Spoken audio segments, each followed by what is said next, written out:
Okay, you guys, I got a couple tools here I'm going to show you today that I use for bead rolling.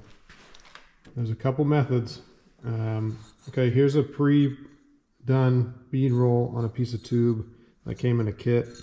I'm going to use for example piece. I'm going to show you how you can get that exact looking bead roll right at home. Another way you can do it, if you already got the welder out, you're already making your intercooler piping, bam, you can stack some beads on there. If you have to do more than one pass, that's okay. Just make sure it's clean, there's no holes in it, and your coupler's not going to fly off of there. Put the clamp, obviously behind the bead, and you're good. You're going to be able to run as much boost as that coupler can hold, pretty much. 40, 50 psi if you're crazy enough. Another quick thing I want to show you guys, this little deburring tool. It's really nice. You can get them right at Amazon. It comes with a bunch of extra tips in the back here, and it works great for stripping your burrs off of your piping after you cut it. Get a nice chamfered edge, kind of. If you go too far, you can knife edge it. You don't really want to do that if you're going to be welding on it. And then to do the outside, I either use just like a hand file or my 12-inch disc sander and just clean it right up. Right here I have the Jegs version of the Vibrant manual bead roller. Really good budget-friendly option to get those perfect bead rolls that you guys are coming to this video looking for. Okay, we're mounted up in the vise now.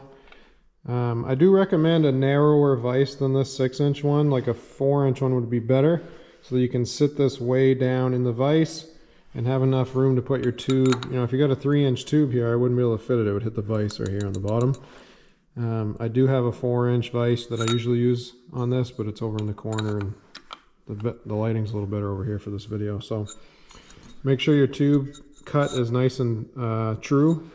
90-degree cut, no slash cuts or anything. Crank this down. A little pressure on it.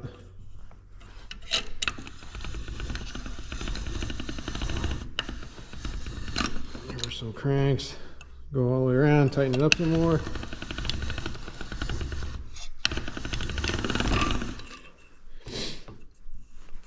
And just keep going, tightening it and turning it a full turn until you feel like you have the bead profile that you want out of this tool.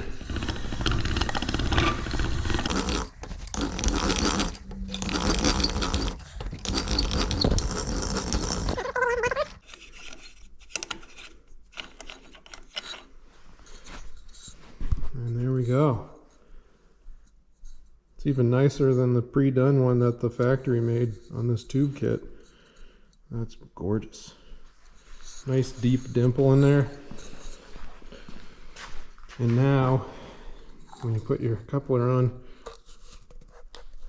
you're going to have to work it on there a little bit, get over it.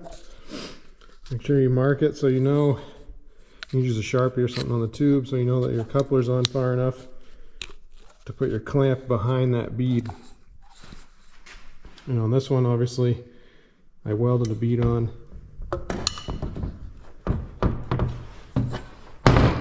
There. Mint. That coupler's not coming off once you clamp that on there unless you blow that thing out. If you're interested in buying either of these tools that I used today, you can check the description and I'll have links to both of them. That's all, you guys, for this episode of I Use This Tool tubing bead roller and the Noga deburring tool. Kick ass. Thanks for watching. See you guys.